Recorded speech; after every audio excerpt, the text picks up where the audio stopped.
Bon, c'est la 3e fois que je vous filme cette intro, j'espère que c'est la bonne. Coucou tout le monde! Et bienvenue dans cette nouvelle vidéo. Je vous retrouve aujourd'hui pour un vlog thématique puisque j'ai choisi de lire C'était notre maison de Marcus Cleaver sur ce vlog-là. Une vidéo qui lui est donc entièrement consacrée puisque c'est la lecture que vous m'aviez choisie dans le dernier book haul qui était sorti sur la chaîne. C'était le book haul de septembre et octobre. Et dans cette vidéo-là, j'avais envie de renouer avec la tradition où vous votez pour une lecture en particulier parmi tous ces titres de ce book haul que je n'avais pas encore lu. Et vous aviez voté à une très grande majorité pour C'était notre maison, ce roman d'horreur que j'attendais depuis un moment. Donc écoutez, je me suis dit que de consacrer une vidéo entière à ce roman, c'était une bonne idée et je pense que c'est quelque chose que je vais faire pour tous les titres que vous choisirez pendant ces book hauls. Ça va me permettre à moi de vous parler plus en détail de ce roman et pour vous de me suivre pendant cette lecture. Et je pense que ça va être d'autant plus intéressant parce que comme je viens de vous le dire, c'est un roman d'horreur. Et moi, je suis une flippette. Et je comptais sur Ruby pour me protéger, mais c'est une flippette aussi. On est mal barré. Alors il y a quand même des chances que ce vlog, ce soit assez drôle pour vous à regarder et assez flippant pour moi à tourner. Je vous ai déjà parlé de ce roman, mais je vais quand même vous faire un petit résumé. On va suivre ici Eve qui, au début du roman, ouvre la porte de sa maison à la famille qui vient de sonner. Elle va y voir le père, la mère et les 3 enfants. Et le père va lui dire « La maison dans laquelle tu viens de t'installer, c'est la maison de mon enfance. Est-ce que ça t'embête si, avec ma femme et mes enfants, on fait un petit tour rapide du propriétaire, histoire que je leur montre un petit peu là où j'ai vécu.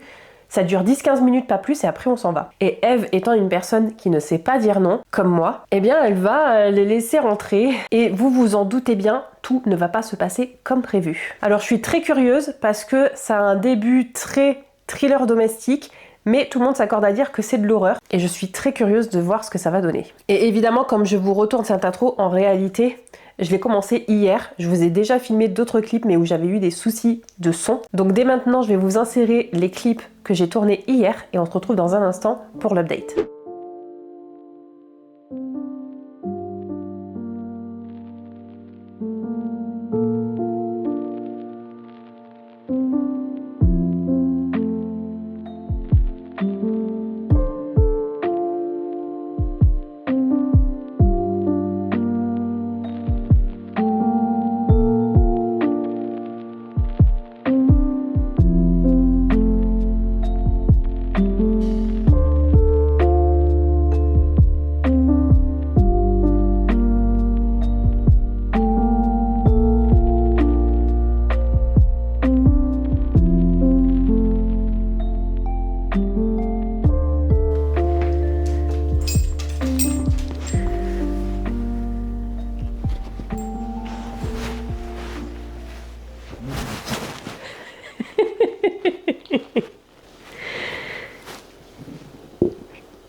J'espère que vous avez entendu son rot. On est à la fin de la première journée où je lis C'était notre maison, qui est calée juste là. Je vais pas le lire ce soir parce que il s'est pas encore passé des choses absolument terrifiantes, mais je suis quand même pas tout à fait à l'aise. Et j'ai réussi à me faire peur toute seule en allant récupérer un truc dans ma chambre et en redescendant les escaliers. Pour rappel, je vis toute seule avec Ruby, qui hier matin a été absolument terrifiée par une brindille pendant qu'elle sentait quelque chose. Donc je peux pas compter sur elle pour me protéger. Et voilà, je me suis fait flipper toute seule déjà dans ma chambre, entre flippettes, Ruby et moi on se comprend. Et ce serait une très mauvaise idée que de continuer C'était notre maison ce soir, parce que je sais pas ce qui va se passer. Je sais pas s'il va y avoir quelque chose d'absolument horrifique, terrifiant dans les 10 prochaines pages ou dans les 100 prochaines pages, je n'en sais rien. Donc je vais m'arrêter là pour ce soir et je vais plutôt regarder, continuer à regarder et terminer le 3e volet d'À couteau tiré qui est sorti hier sur Netflix. Non, il y a 2 jours. On est le 14, donc c'était il y a 2 jours. Je l'ai commencé hier et je l'ai pas encore terminé, donc je vais plutôt terminer ça ce soir plutôt que de continuer dans une lecture qui, je pense, va me faire flipper. Il y a quand même toute la place là, hein, mais il faut qu'elle soit collée à moi. Eh oui. Il faut juste que vous écoutiez Ruby. Qu'est-ce qu'il y a, Ruby? T'es bien là? C'est vrai? T'es bien dans mon petit cœur? Qu'est-ce qu'il y a? Hein? Tu râles parce que la télé c'est trop fort? T'en as des choses à dire. C'est vrai. tout ça?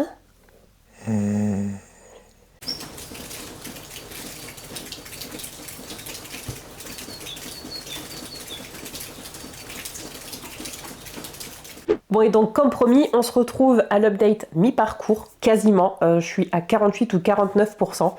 Écoutez, ça se dévore. Ça se dévore. C'est impossible à lâcher, ça se lit très vite parce que déjà c'est assez aéré quand même. Il y a pas mal de dialogues, il y a beaucoup de suspense aussi. Donc on a tout de suite envie d'enchaîner les chapitres. Et en parlant de chapitres, justement, entre chaque chapitre, on a des documents comme celui-ci. Donc déjà, la page est vraiment pas beaucoup remplie. Ça permet d'enchaîner encore plus les pages. Et ce qu'on va retrouver sur ces documents, c'est des coupures de presse, des articles Wikipédia, des annonces qui ont une connexion avec l'histoire qu'on nous raconte. Mais j'ai pas encore connecté tous les points justement. Je pense que ça sera beaucoup plus clair une fois que j'aurai terminé le roman. Mais jusqu'à présent, il y a au moins une annonce où je sais pas trop ce qu'elle vient faire ici. Et je suis un peu curieuse. Et à la fin du jour 1, il me semble, je vous ai dit, je vais pas lire plus loin parce que je sais que je vais me faire flipper. Et à la place, j'ai regardé À couteau tiré 3, qui, soit dit en passant, était très bon. J'étais un petit peu déçue de pas voir plus les personnages secondaires, mais en soi, il était très bon. Et surtout, donc, j'ai bien fait de ne pas continuer cette lecture parce qu'au bout de 15 pages maximum, il y a eu une situation qui m'a fait, moi, flipper. Des personnes qui ont l'habitude de l'horreur, qui aiment ça, ça les aurait fait peut-être sourire, peut-être un tout petit peu frissonner. Moi là, je sais que mon imagination, elle aurait fait en sorte que je vois des choses dans la pénombre de ma chambre et que je ne dorme pas. J'aurais pas fermé l'œil de la nuit, donc j'ai vraiment bien fait de pas continuer ma lecture ce soir-là. Et donc à la fin du jour 1, à ce moment-là, j'étais à la page 105, je l'ai repris le lendemain matin et je suis arrivée à la page 179. Donc quand je vous dis que ça se bouffe, je blague pas. Et là on est donc au matin du jour 3, il est midi environ, donc je vais pas tarder à manger et je vais reprendre ma lecture. J'attendais de vous faire justement cet update pour continuer. Je suis vraiment trop curieuse, je veux savoir ce qui se passe, je veux continuer à flipper aussi. Il s'est passé certaines choses bizarre avec la famille. Vraiment, je sais pas où l'intrigue va nous amener. Je sais pas si on va creuser encore plus dans l'horreur, mais dans l'horreur façon fantastique, non expliquée, ce genre de choses, ou si ça se passe dans la tête d'un personnage. Vraiment, j'en ai aucune idée, mais c'est flippant. Il y a eu des situations flippantes, il y a eu des articles qui... Moi, quand j'y pense et quand j'essaie d'incorporer ça dans le texte, ça me fait flipper. Genre les terreurs nocturnes, genre Eve qui va se lever en pleine nuit pour aller boire un verre d'eau et qui se rend compte que sa cave est ouverte. Et je vous passe la suite parce qu'il se passe quelque chose justement avec ce décor-là. Mais j'ai très peur et je sens que c'est pas terminé. Je suis aussi très curieuse parce que au moment où je me suis arrêtée, elle est allée rendre visite à une voisine parce qu'elle était en panne de téléphone et j'ai l'impression que la voisine elle est aussi chelou que la famille qui a débarqué dans la vie de Eve. Bref, il faut que je continue et cet après-midi je vais pas mal avancer dans cette lecture. Il y a, j'allais dire, il y a des chances que je la termine ce soir, ça m'étonnerait, mais en tout cas je vais vraiment l'avancer.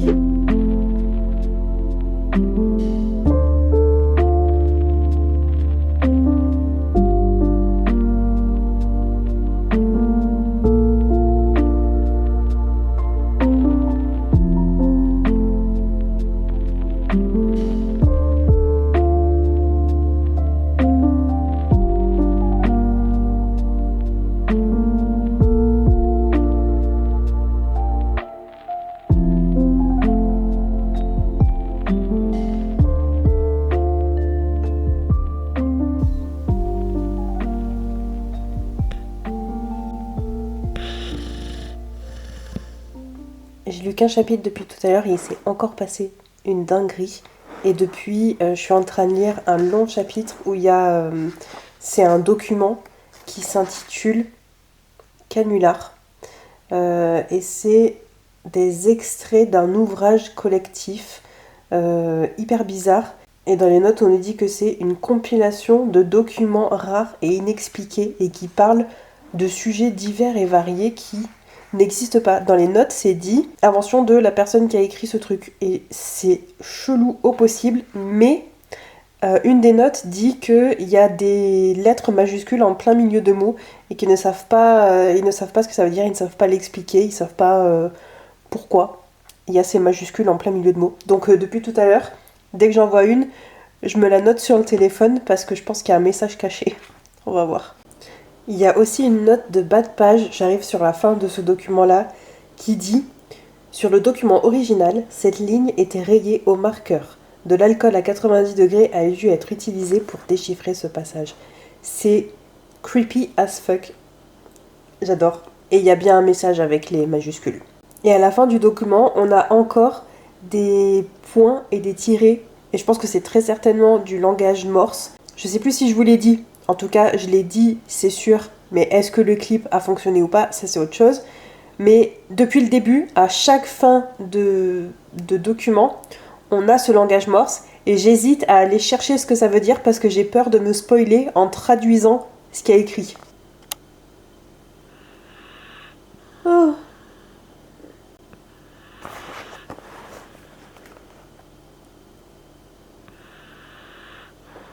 putain. Oh.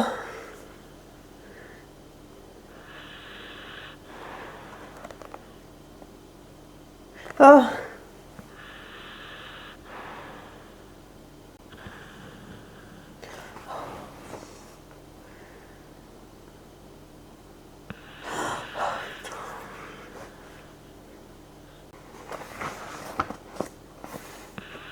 J'ai la chair de poule.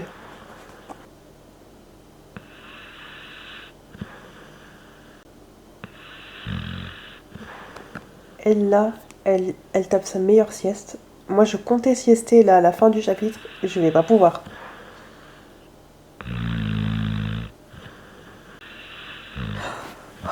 Oh. Mais c'est quoi cette horreur? Oh. Oh putain.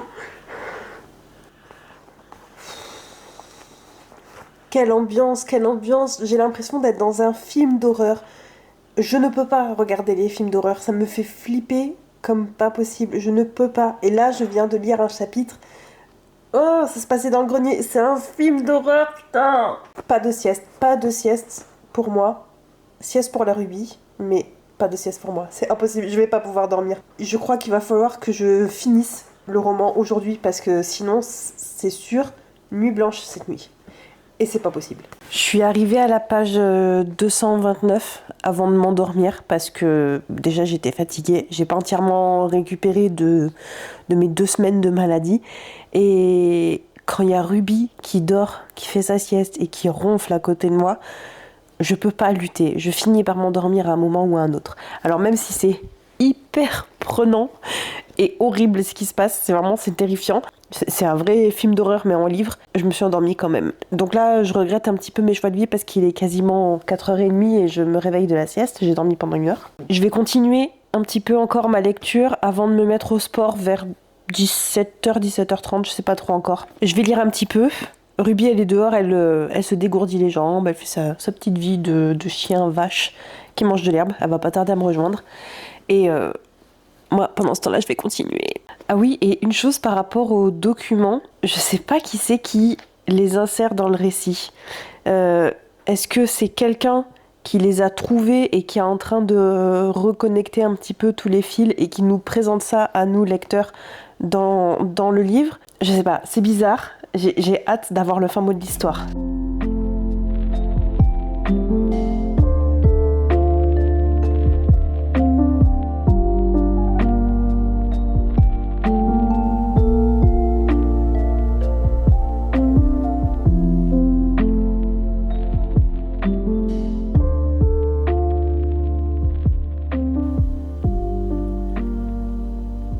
Mais jour 4, il est 7h moins quart, ça fait une demi-heure que je tousse toute ma vie.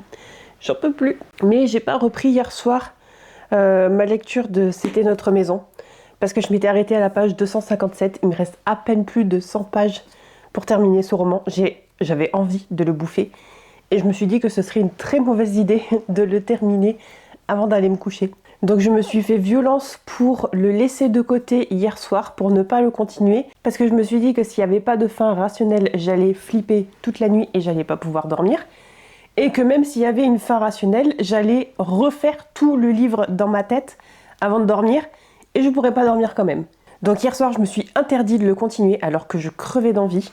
Et là, ce matin, j'espère que je vais le finir sur mon petit reading sprint du matin, parce que c'est trop prenant. J'ai hâte de savoir la suite et fin.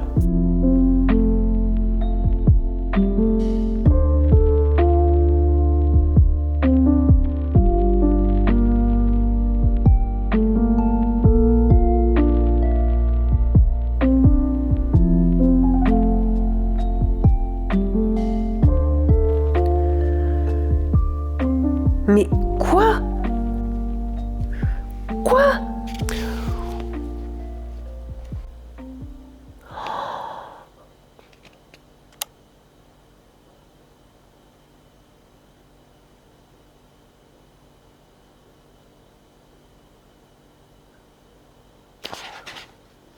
Oh!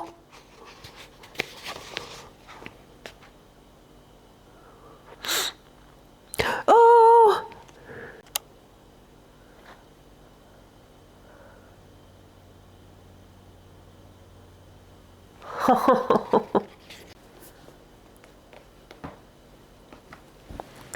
Bon, je vous retrouve le lendemain. J'ai terminé hier après-midi ma lecture de C'était notre maison. Et je suis plutôt contente parce que ça a été une très chouette lecture. Pas un coup de cœur, mais une très chouette lecture. Je l'ai terminé donc hier après-midi, mais en soi, j'aurais pu le terminer avant-hier soir, parce que sur la partie qui me restait, j'avais peur qu'il y ait des choses terrifiantes et c'est pour ça que je l'avais un petit peu laissé de côté. Mais finalement, ça n'a pas été le cas. Il y a plutôt eu des révélations et une grosse avancée dans l'intrigue, mais pas de moments terrifiants comme j'avais eu auparavant. Je dois avouer que je suis très satisfaite de la fin, qui reste une fin assez ouverte. On n'a pas toutes les réponses à nos questions. Et d'habitude, c'est quelque chose qui me frustre un petit peu, mais là, ça va super bien avec l'intrigue qu'on nous a racontée et avec le développement qu'il y a eu. Donc je suis vraiment hyper contente de la fin qu'on a eue. Et sachez que si c'est un titre qui vous tente et que vous avez de grosses attentes au niveau de l'horreur, vous allez être servi. C'est clairement l'un des titres, si ce n'est le titre, qui m'a fait le plus peur à la lecture depuis des années. Je suis pas forcément une habituée de la lecture horrifique, mais j'en lis de plus en plus, et souvent, il y a quand même une ambiance très pesante. C'est sympa. Parfois, il y a des petits événements qui sont assez inexpliqués, voire paranormaux. Mais là, horreur, on est servi. Je vous l'ai déjà dit et je le redis. J'ai eu l'impression d'avoir un film d'horreur en version papier. J'ai flippé comme jamais. Et je crois que je vais encore imaginer des choses en allant me coucher pendant un certain temps. Et d'ailleurs, apparemment, Netflix a acheté les droits pour en faire un film. Donc voilà, c'était hyper bon. Je lui ai mis la note de 4,5 sur 5 parce que il y a deux petites choses que j'ai relevées. Déjà, au niveau de la traduction française, la traduction, ça va, j'ai rien à redire de spécifique. Mais j'ai relevé quelques coquilles et je trouve ça un peu dommage. Ça gâche le rythme de lecture de voir des fautes d'orthographe, voire même des fautes de mots où la phrase n'a aucun sens. Donc c'est un petit peu dommage. Et la chose où là, j'ai vraiment à redire... je vais rentrer plus tard dans la section spoiler, mais là, sans spoiler, les éléments horrifiques et les passages qui m'ont terrifiée, j'ai trouvé que finalement, avec la résolution qu'on a, ils n'ont pas tout à fait de sens avec la fin de l'intrigue. Je vais revenir dessus dans la partie spoiler évidemment, mais voilà, je suis du coup restée un petit peu sur ma faim sur ce sujet avec la résolution. Mais à part ça, je vous avoue que j'ai pas grand chose à en redire. L'immersion, elle est parfaite, l'ambiance, elle est pesante, elle est oppressante. Du début à la fin, on ne sait pas ce qui est vrai, ce qui est faux. On ne sait pas si c'est dans la tête de notre personnage principal, Eve, ou si c'est réel, s'il y a quelque chose qui cloche. On sait pas, et vraiment jusqu'à la fin, on se pose des questions. Et le fait qu'on alterne des chapitres où on suit le personnage d'Eve et d'autres où on prend connaissance de certains documents, ça nous aide, nous lecteurs, à voir un petit peu plus où on va aller et en même temps, c'est encore plus fouillé parce qu'on se pose encore plus de questions. C'est vraiment à double sens et je trouve ça génial parce qu'on a quand même des éléments de réflexion en plus de ce que Eve vit et nous raconte, mais ça n'empêche pas qu'on sait toujours pas ce qui est vrai et ce qui est faux. Bref, c'était génial. Si vous voulez une lecture qui se dévore et où vous allez vous poser des questions du début à la fin, C'était notre maison est fait pour vous. Je vais quand même vous faire une petite section spoiler, donc à partir de maintenant, je vais parler plus en détail du livre et je vais spoiler des éléments de l'intrigue. Donc n'hésitez pas à passer ces sections et aller un petit peu plus tard dans la vidéo. Je vous mets le timecode juste ici. Et de toute façon, j'aurai fait un chapitrage dans la vidéo. Donc vraiment, n'hésitez pas à passer si vous pensez lire très prochainement C'était notre maison et que vous ne voulez pas vous faire spoiler. Mais spoilers pour l'intrigue du roman. Donc évidemment, quand la famille Faust, c'est-à-dire Thomas, le père, Paige, la mère, et les 3 enfants débarquent dans la vie d'Eve, notre personnage principal et nouvelle propriétaire de la maison, on sent tout de suite que ça va dégénérer. On sent tout de suite qu'il y a anguille sous roche.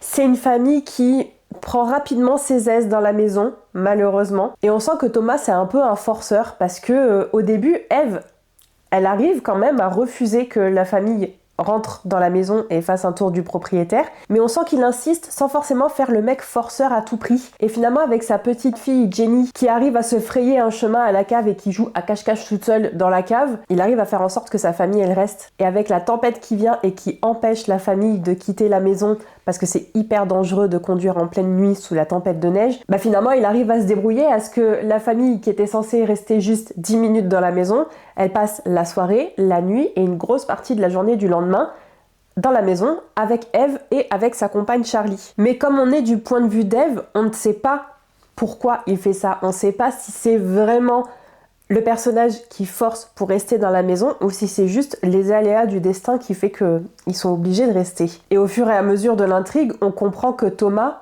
n'est pas un vrai humain. Alors on sait pas trop, on n'a pas tous les détails, on n'a pas tous les tenants et les aboutissants, c'est ce que je vous disais, on n'a pas toutes les réponses à nos questions, mais c'est insinué que Thomas c'est plutôt une entité surnaturelle qui certes a déjà vécu dans la maison comme il le disait précédemment, il a déjà vécu avec sa famille quand il était petit dans cette maison, mais ce que Eve comprend au fur et à mesure de ses visions et des éléments qu'elle arrive à recoller au fur et à mesure de ce puzzle en discutant avec les voisins, en retrouvant certains objets dans la maison, on comprend que Thomas avait déjà tapé l'incruste dans cette maison il y a des années, des décennies auparavant, en s'incrustant dans une famille et en réussissant à se faire passer pour leur propre enfant. Il arrive à manipuler la réalité, à manipuler les souvenirs de la majorité des personnages pour qu'on se souvienne, alors que ce n'est pas vrai, mais qu'on se souvienne que Thomas c'est l'enfant de la famille alors qu'il a débarqué de nulle part. Et la seule personne qui arrive à voir clair à l'époque, c'est la fille de la famille qui s'appelle Allison. Il arrive à la faire passer pour une folle, justement en manipulant la réalité. Et c'est ce qu'il refait avec Eve ici. J'ai adoré ce parallèle entre Allison au passé et Eve au présent, qui sont les seuls personnages qui voient la réalité, qui sont les seuls personnages qui comprennent que Thomas,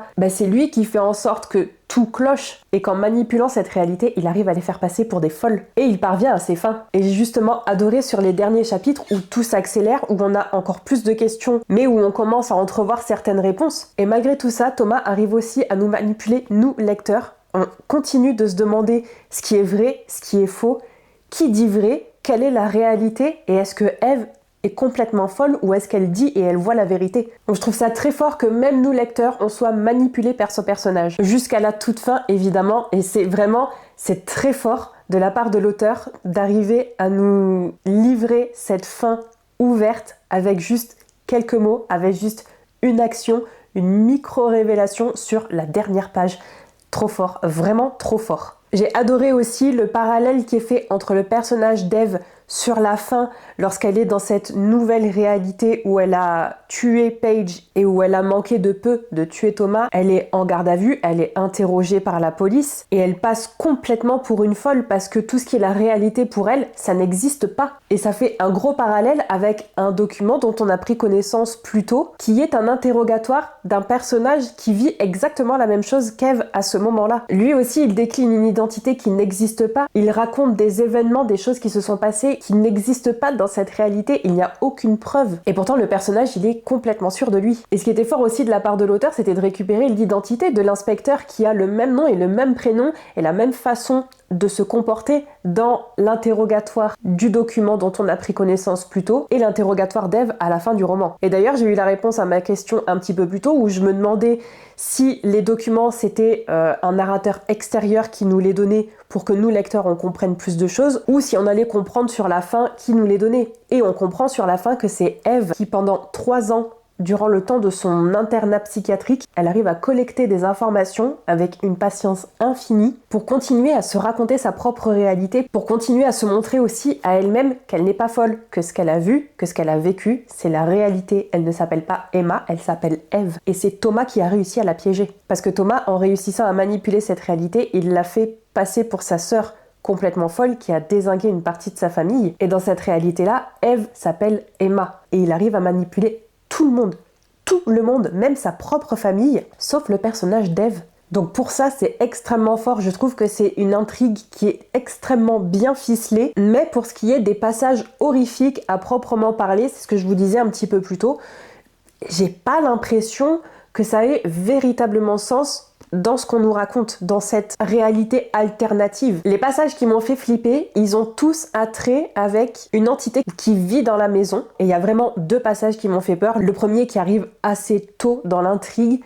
où Eve donc se lève en pleine nuit pour aller boire un verre d'eau. Et elle se rend compte que la cave est ouverte alors qu'elle avait verrouillé la porte après que Jenny ait enfin fini sa partie de cache-cache solo. Elle avait reverrouillé la cave pour que personne n'y aille. Et donc quand elle se lève en pleine nuit, elle voit que la porte de la cave est entrouverte. Et elle se demande si Jenny ne s'est pas relancée dans une partie de cache-cache.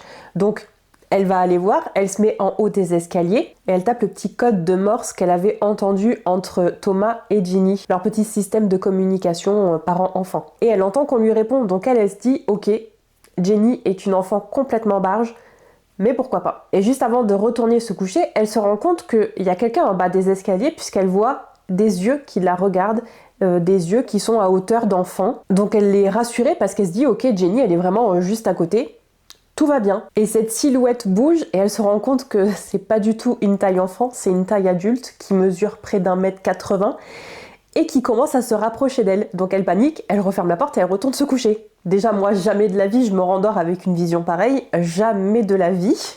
Donc ça c'est la première scène qui m'a vraiment fait bien flipper. Et la seconde, elle était absolument terrifiante et ça se passe dans le grenier. Elle est montée parce qu'elle en peut vraiment plus de cette famille et elle a trouvé la solution de leur donner les chaînes de pneus pour que la famille puisse partir libérer la maison et qu'elle n'entend plus jamais parler d'eux. Donc elle veut leur donner ces chaînes pour qu'ils puissent rouler dans la neige et se barrer. Elle sait que les chaînes sont au grenier, donc elle monte, elle va les chercher et le grenier, c'est un peu comme la cave. Il y a des coins, des recoins, c'est gigantesque, c'est sombre et c'est la première fois qu'elle y va réellement. Et quand elle trouve les chaînes, elle entend le monde plat qui traverse la maison et qui arrive au grenier. Et à partir de ce moment-là, c'est vraiment le moment le plus terrifiant du livre. Et j'avais vraiment l'impression d'être dans un film d'ailleurs. Mais elle entend le monde plat qui arrive et elle se dit, tiens, Jenny joue encore. Elle va le voir, elle l'ouvre, elle se rend compte qu'il n'y a personne. Et elle se dit, bon bah c'est pas grave, ils ont juste joué avec le monde plat. Et quand elle pose les yeux au sol, elle se rend compte qu'il y a des traces mouillées de pas. Et elle entend des bruits qui se rapprochent d'elle. Et en fait, elle se rend compte qu'il y a cette entité qu'elle avait déjà vue dans la cave qui est là avec elle et qui se rapproche et elle voit vraiment les détails de cette silhouette. Elle voit que c'est une femme avec une robe d'hôpital mais qui est complètement élimée, qui est ancienne et elle se rend compte que la personne est décharnée. C'est vraiment une vision horrifique, abominable et cette personne se rapproche au fur et à mesure d'elle, très lentement, très sournoisement. Bref, c'était terrifiant au possible, mais tout ça, alors est-ce que c'est des visions? Est-ce que c'est la réalité? On n'a pas de réponse. Et j'ai l'impression que ça fait pas forcément sens dans l'histoire parce que ça n'apporte rien à la fin de l'intrigue. Ça n'apporte rien, si ce n'est peut-être de faire douter Eve de sa propre santé mentale. Mais j'aurais aimé que ça ait encore plus d'impact sur l'intrigue. Je crois que j'en ai fini avec les spoilers. Dans tous les cas, c'est vraiment une lecture que je vous recommande. Surtout si vous aimez flipper, si vous aimez avoir peur. Encore une fois, c'est l'un des romans qui m'a fait le plus flipper. Je crois que le dernier qui m'avait vraiment fait peur, ça remonte à plusieurs années en arrière et c'était Le Signal de Maxime Chatham. Mais depuis, j'avais jamais rien lu d'aussi terrifiant. Donc si vous aimez l'horreur qui vous tient éveillé la nuit et que vous avez envie de lire quelque chose qui vous fait penser à un film d'horreur, C'était notre maison est absolument parfait. Et je sais que l'auteur a déjà prévu de sortir un autre titre. D'ailleurs, dans ses remerciements, il dit qu'il a signé un contrat pour 3 titres, dont C'était notre maison était le premier. Il y en a un deuxième qui va sortir en VO qui s'appelle The Caretaker. Donc j'ai pas creusé, mais j'imagine qu'on aura droit à une potentielle traduction. 2026, pourquoi pas. Mais dans tous les cas, je vais garder un œil dessus parce que j'ai adoré avoir peur, j'ai adoré me poser des questions, j'ai adoré la fin. Et en fait, je suis même en train de me demander si au lieu d'un 4,5, ce serait pas un 5 parce que vraiment... c'était vraiment bon. Vraiment trop contente de l'avoir lu, de l'avoir sorti de ma pile à lire et très contente que vous ayez voté pour ce titre-là parce que vraiment, c'était un très très bon signe. N'hésitez pas à me dire dans les commentaires si vous avez déjà lu ce titre, ce que vous en avez pensé. Et si vous voulez rentrer dans les spoilers, n'oubliez pas de le noter au tout début de votre commentaire pour que les autres puissent le voir et puissent éviter votre commentaire si besoin. N'oubliez pas aussi de vous abonner à la chaîne si c'est pas déjà fait, de liker la vidéo si elle vous a plu. Nous on se retrouve très bientôt dans une prochaine vidéo, que ce soit un vlog dédié ou une vidéo plus traditionnelle. Je vous dis bye bye!